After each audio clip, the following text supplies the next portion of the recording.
Hello and welcome to the Terrace Scottish Football Podcast. My name is Craig Telfer and right now I am joined by Craig Cairns.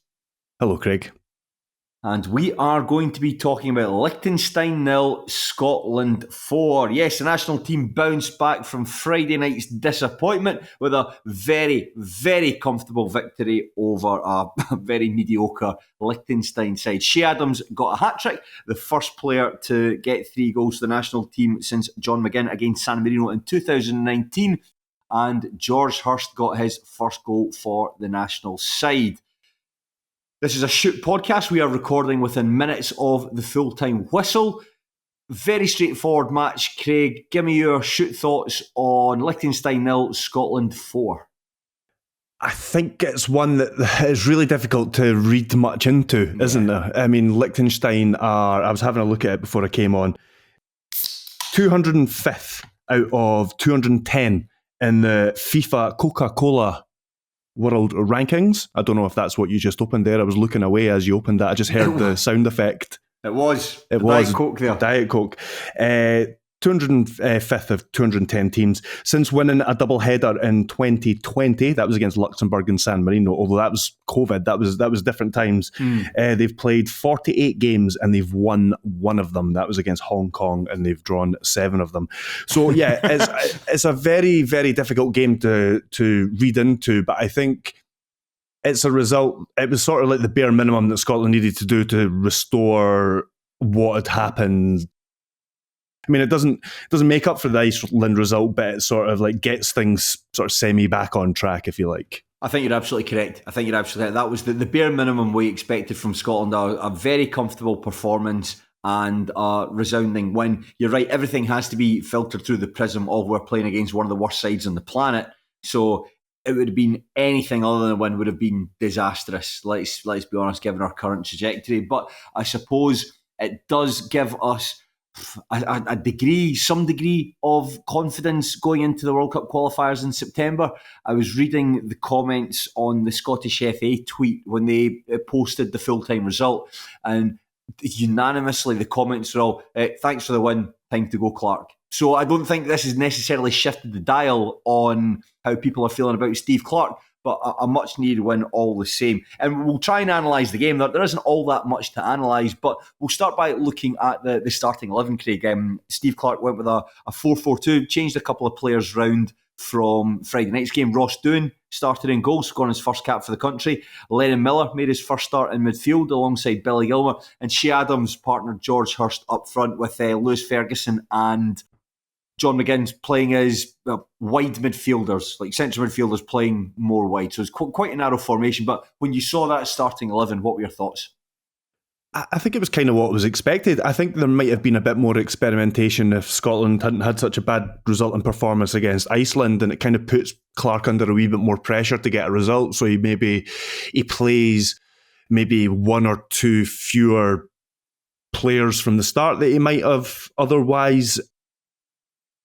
I think the central defence is maybe the central defence I would have went with against Iceland. I'd say it's probably if we're playing a back 2, it's probably the best central defensive partnership that's available at the moment. It was good to see Lennon Miller in there. There was a little bit of experimentation, and I think that was one of the. I mean, Shea Adams will come on to speak about him, but I think the real sort of headline performance was a first start for Lennon Miller, and he looked great. He was really good. Even beside his assist in the first half, there was 2 really, really good passes. He was involved quite a lot in the second half, started taking set pieces, and overall could be really proud of his full debut. I agree. I agree with you again. I thought Lennon Miller was our best player, although Adams will get the headlines with a hat-trick. But I thought Miller started off comfortably and grew further into the game. You could tell that he was beginning to enjoy himself. He was beginning to take a bit of risks. Once he sussed out Liechtenstein, which, let's be honest, was about 5 minutes into the game. But once he sussed them out, he was just really comfortable in the ball. Nice passing. I think him and Gilmer complemented one another quite well. Maybe that's coming into the future. Maybe that's going to be our double pivot in the middle of the park going forward. But I liked what I saw from him. I think we all know he is going to be a fulcrum of the Scotland team going forward. Didn't have much of a chance to showcase his talent against Iceland on Friday night. But here, we did see a lot of the ball, and it really suited him, and he didn't look out of place, didn't look over. Everything has to be filtered through the prism. You're playing against one of the worst sides of the planet. There's still a teenager making his full debut, though, so I mean that comes into the context as well, and I think that's why you sort of speak about him slightly differently. I mean, Shea Adams, it's like John McGinn scored a hat-trick against San Marino, and Stephen Fletcher got a couple of hat-tricks against Gibraltar and things like that. So Shea Adams, it's not like a huge achievement for Shea Adams. It's great to get a hat-trick for your country and all that kind of stuff, but against Liechtenstein, it's not great. But I think you sort of... Lennon Miller deserves a sort of praise away from the rest of the team, if that makes sense, because he has like a teenager making his full debut. Sorry to cut across you. No. That's the point. I agree with you. And I think that we mentioned, I thought he worked well with Billy Gilmour. I thought Billy Gilmour had a good game. There was one moment he actually played a forward pass that went straight to an opponent. Liam McLeod said that a collector's item. One of those, but did Billy Gilmour misplace a pass? There's a degree of astonishment about that. I thought John McGinn had a good game on the left of midfield. A number of times he was taking people on, beating them, carrying the ball forward. It's him dribbling at players and using his swerve to get the better of them. Something we haven't really seen as much of lately. So that was good. It was just a strong performance. The only perhaps negative aspect of the game, and it's not negative, but a player who I'm still not 100% convinced by, even though he scored tonight and he took his goal quite well, still not sure about George Hurst up front. He had a quiet first half. He was in the right place for the right time. He showed good instincts for his goal, but and he was a bit better in the second half. But I thought that he did have quite a quiet first half. It is a problem position for Scotland. Even somebody like Shea Adams. I mean, Shea Adams is a funny one because he's definitely got quality, and he's still the pick of the bunch of the Scotland forwards at the moment, and Scotland strikers, sorry, and he clearly shows with his club that he's got talent as well. He just doesn't do it quite enough for Scotland, and he's not quite built for how Scotland want to play sometimes, I feel. But yeah, after that, there's a real sort of... It's up for grabs, really, who's going to step up with Dyke's continued injury. And let's be honest, he's probably on the wane from the peak that we had from Lyndon Dykes. But beyond that, Hurst, Wilson, Conway, Bowie, I know that some of them have had more chances than others, but it's there to be taken. There's a chance there for somebody to step up, and it's not a bit like the goalkeeper. It's not exactly obvious who it is. Yeah, I'm not sure if it is Hurst. I like the guy. I was lucky enough to interview him for the Scottish FA just before he made his debut. Forgive me, who was that? That was in the Nations League game, and he's a really nice guy and he's super enthusiastic. I just don't think we've quite seen what we're to get from him. I think he can look a bit cumbersome. There was times he was caught offside a number of times. I think there's some times when you watch him and you think doesn't quite look like he's in the same wavelength as his teammates. But hopefully that rapport comes with over time. Yeah, exactly. I think it's just unfortunate we didn't really get an opportunity to see much more of Tommy Conway. I thought this would have been a great game for him to get off the mark. Kieran Bowie, the same, good chance to see what he can do. However, as you said, I appreciate this wasn't as experimental a team because this was a game that we really needed to win, a game that Steve Clarke really needed to win. But Shea Adams, the goals, all very well taken goals. So we'll start with the first. It's a corner kick. It's played. Ball gets cleared to Lennon Miller. Lennon, he sort of swipes at his shot or mishits it, or it sort of cannons off a defender. Falls very favourably to Adams, and he's able to touch and blast it into the net. And it's a well taken goal to kick things off. That's exactly what I'd written down for the first two goals, is that they were both just really well taken. He shows good instincts to react quickly and kill the ball before lashing it beyond the keeper, and it's the quickness and the power in it that kind of beats the keeper more so than the accuracy. It was terrible defending though. It was the guy, the defender just absolutely turns his back to it, and that's why it sort of like falls at the feet of Shea Adams. But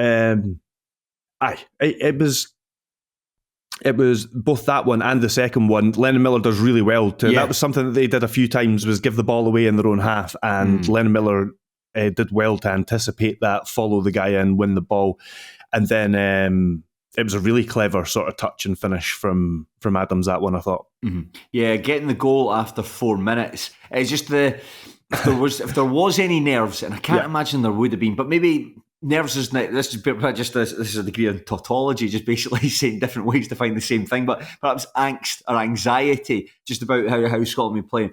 That's the perfect way to start the game, to kill off those nerves and just allow everyone to just take the breath and take it from there. Yeah, the second goal, great work from Lennon Miller. The third goal, George Hurst goal, it's good work from Adams. Again, Adams, that was the assist as well to flick it in. It's well anticipated at the back post. And then Adams again for the winner, the fourth goal right at the very end of the game. I think it was the last kick of the ball, actually. Anticipates it well. Good ball in from Conway. And I think defenders and the goalkeeper all converging it, and Adams stoops to flick the header into the net. And I suppose that if you've only got one goal in 19 games, I think that was the stat, that Adams is going through a bit of a drought.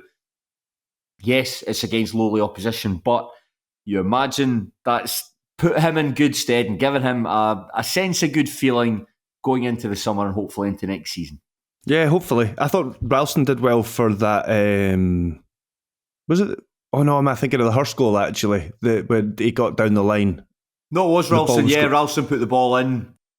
It was falling. I think it was McGinn had the shot. It was saved and pushed to the byline, and there was Ralston there to put it in. So he, again, anticipated it well, held his line well, and was able to follow in and set the goal up. I quite like how that worked, again, with, as you were saying, in the context of it being against Liechtenstein, but with the 4-4-2, it was like McGinn played more like a sort of advanced, sort of wide player, whereas Ferguson was much more likely to sort of tuck in, and Ralston was getting beyond him.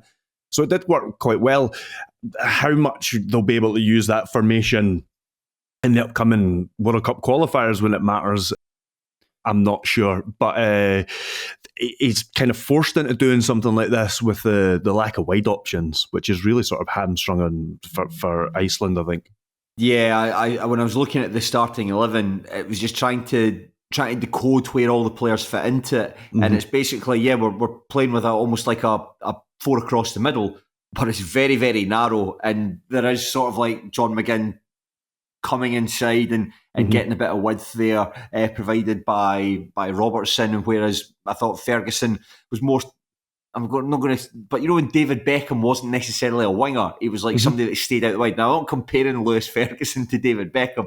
I'm just meaning that in relation to their positions. He was dropping into where Ralston was coming from, basically, and then there was a few times in the first half where it looked like he was almost on the right of a back three with Hendry and McKenna. Was how much he was kind of like tucking in and dropping into that sort of right side around the centre circle.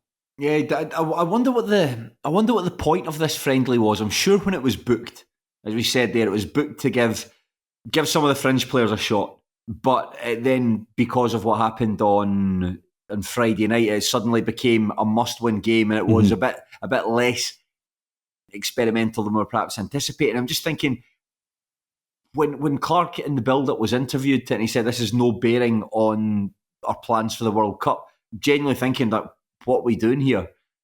What was it maybe?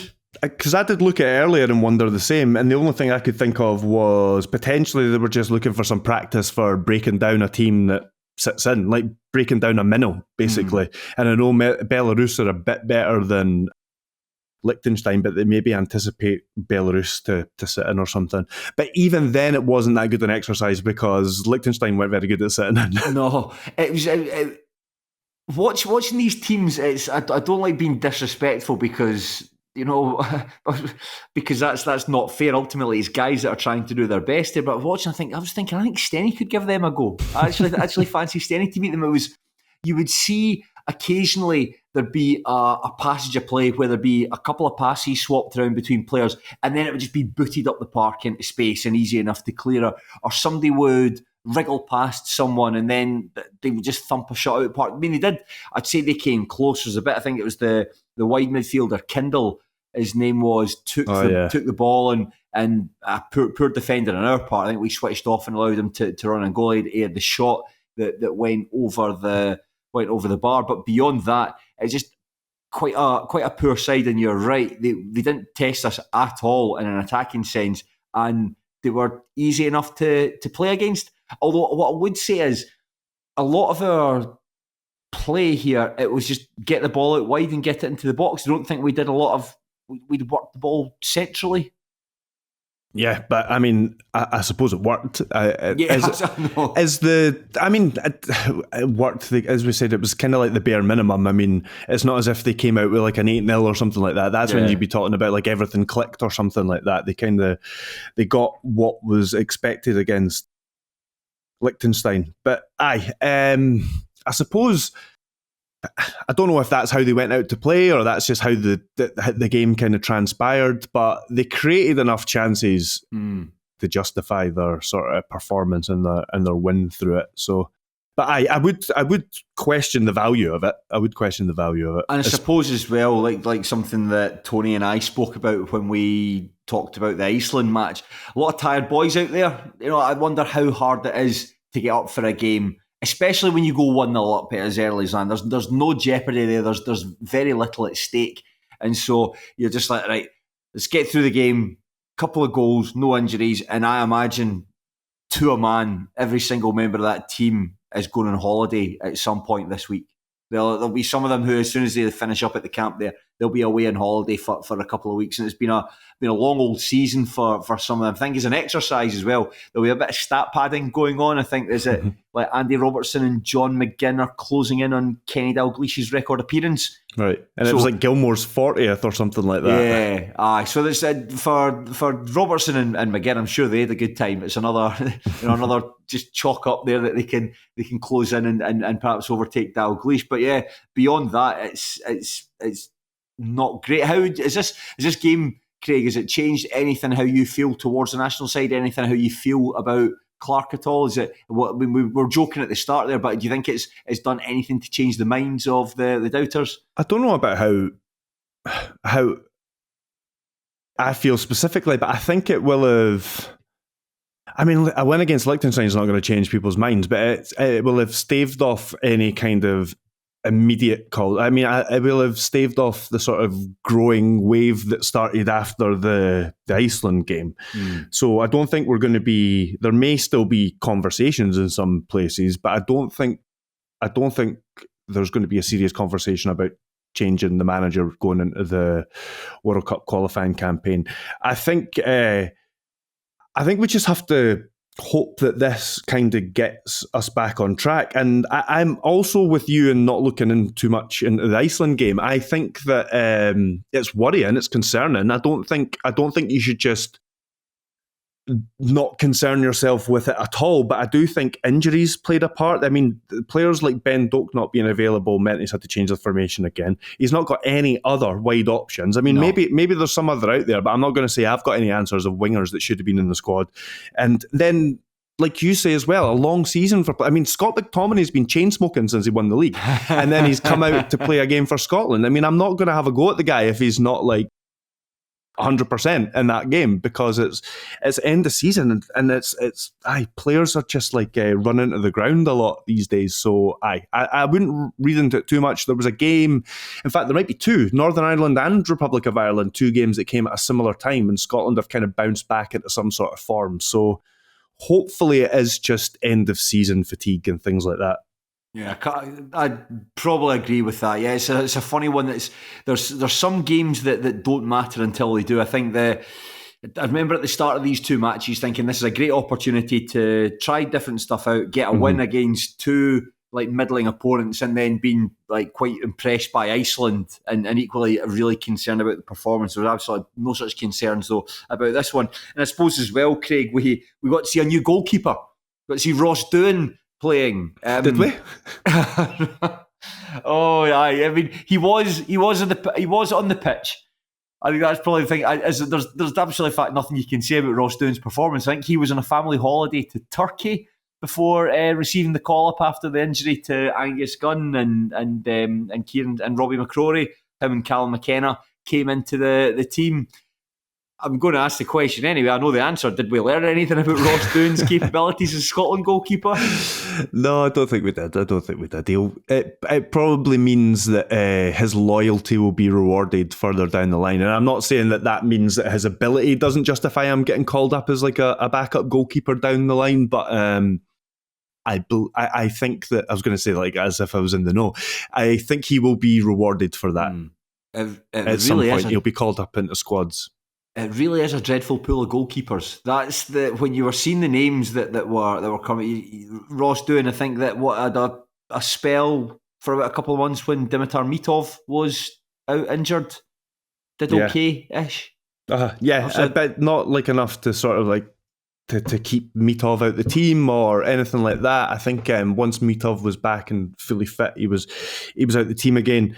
I think we're going to have to make do for a little while and then hope that somebody like Callan McKenna comes through. Liam McFarlane at Hearts is another one with potential. I have to stress, liked him at East Fife. Potential. He's a big laddie as well, so he's got that going for him. I'm sure there's others out there that have got similar potential to these that we're talking about, but we're definitely in a lull with it, and we need somebody to come through. We also saw debuts for Andy Irving, Josh Doig, Kieran Bowie, Connor Barron. Mm-hmm. I thought that Josh Doig was probably the liveliest out of them. I thought he looked pretty good. Connor Barron did fairly well in the touches he had. Andy Irving, I remember a couple of set pieces that were quite good, but I didn't remember him being on the ball too much. Nah, I think one of the early first things he did was absolutely melt. He tried to put a ball into like a sort of deep cross and just melt it out of play. And Bowie again, he came on quite late, and I don't remember him getting involved too much. But that's like not a slight on him or anything. And once typical friendly games, once that many substitutes are made, the game loses its rhythm, and it's not like the game had a huge amount of rhythm before that anyway. That's exactly how I felt, yeah. I think once Billy Gilmour had gone off, I think that he was really, as good as Lennon Miller was, like Billy Gilmour's one that was really dictating the tempo in it, as he often does. And I think once we lost that, we looked a little bit disrupted. But it's ultimately a very low-stakes friendly at the end of a very long season against one of the worst teams on the planet. I'm sure great moment for George Hurst, really good moment for all the debutants. Nice to stop the rot, but again, got to be vowed to the prism against Liechtenstein. So, is there anything else to be said then, Craig? In fact, there is anything else to be said. We've got the World Cup qualifiers on the horizon. We start with 2 away games. I think it's Denmark and Belarus are the first 2 games that we start with. Am I right in saying? I might be wrong. I can't remember exactly the fixtures. I know it's 2 away games to start with anyway. So how are you feeling going into? I mean, we've still got another couple of months. Are you approaching it with a degree of trepidation? Are you feeling confident that Scotland can qualify? On paper, it looks like a doable group, but we aren't in very good form at the moment, obviously. Yeah, I mean, it might be a slightly boring answer here, but it really is one of those ones that could go either way. It's I think a lot of it will depend on fitness for Scotland, because there's injuries to key players, and there has been for a few years now, to be honest, at key times as well. So depending on who comes back, if Scotland can get themselves sorted, that's a winnable group. But I think, as we saw recently against Iceland and against Greece, it's possible for, if Scotland aren't at it, they can get a bit of a scalping. So and you'd expect Greece and Denmark to take points off each other as well. So I think it will be it will be wide open, but Scotland have got the potential to absolutely sink and not do well. That's it. That's such a boring answer, but it's a boring answer because it's the absolutely correct answer. It's a funny bit with the national team. Said that to Tony on Saturday, where you've gone from big games in those Euros qualifiers and everyone being in. I mean, it was 12 months ago, wasn't it, that we were all gearing up for the game against Germany, and in such an exciting place, and it just feels like a lot of the lustre has worn off over the past 12 months, and I'd like to think that we can try and regain it. I mean, qualify for the World Cup for the first time since 1998 would be a terrific way to do it, but it's a big ask. You know, we're really hanging our hat on Ben Doak being good and fit and available, we're hanging our hat on. Craig Gordon still no want to spend any time with his family and come and work with Scotland. But these are the sort of things we're hanging our hat on. Even maybe when the times were good back in 2022 and 2023 when we were trying to qualify for the Euros, getting carried away with just how good the squad was and perhaps the people that were a bit, I think we're lacking in key place and be told, shut up, Scotland are brilliant. Maybe should have listened to them a wee bit more about the points they're trying to raise about the lack of depth in certain positions. And I think it's the chickens have come home and they have come home to roost. The form's really bad, but there were some recent good performances in the Nations League. So hopefully if they can tap into some of those performances and get the end result as well. The worry is that there's some winnable games there or games that they should be winning that they've been pretty poor in. So the Nations League really was a mixed bag. We saw some really, really good stuff and we saw some absolutely dreadful stuff. Mm-hmm. So hopefully the World Cup's more of the former and it's just all really, really good stuff. And then we can go to the World Cup and watch as Scott McTominay gets hit with rubber bullets by the ice. Yeah, and if you can get in. If your passport works. Who knows what will be the case in the US by then. I imagine the Qatar World Cup being far more welcoming than the USA World Cup. But listen, that's there's already Iran are one of those 12 countries, and they've qualified. So there's already question marks there. Something I think something terrible is going to happen. But we'll worry about that in 12 months' time. Craig, is there anything left to be said about Liechtenstein 0, Scotland 4? I don't think so. I think we've done well to get half an hour out of it, or almost half an hour. Yeah, I think we've done very, very well indeed. We'll leave it at that, Craig. An absolute pleasure. Thank you very much. And thank you very much to you, the listener, for tuning into this episode. I hope you find it insightful and entertaining, even if there wasn't much to analyse or scrutinise there. No doubt Craig and I will be back in some form or another over the coming weeks to talk about Scottish football. There's plenty of stuff continuing to go up on the main feed, and there's plenty of stuff coming up on the Patreon, and you can access it for as little as £2 a month. Hours and hours and hours of great content in there, so do give it a go. I think I'm going to be back later in the week. I think I'm doing something with Danny Denham. He's just retired from playing, so I'm going to be doing something with him, looking back in his career and finding out more about what happens when you're a part-time footballer and you finish up, what happens next. Probably just more of the same, just you're not playing anymore. Probably just continue doing your job. We'll find out. More free time. More free time, that's it. More free time. More free time to spend with the Wayne. So enjoy your football, but just please do so respectfully. That's all we can ask. Just be respectful. Good night, take care, God bless.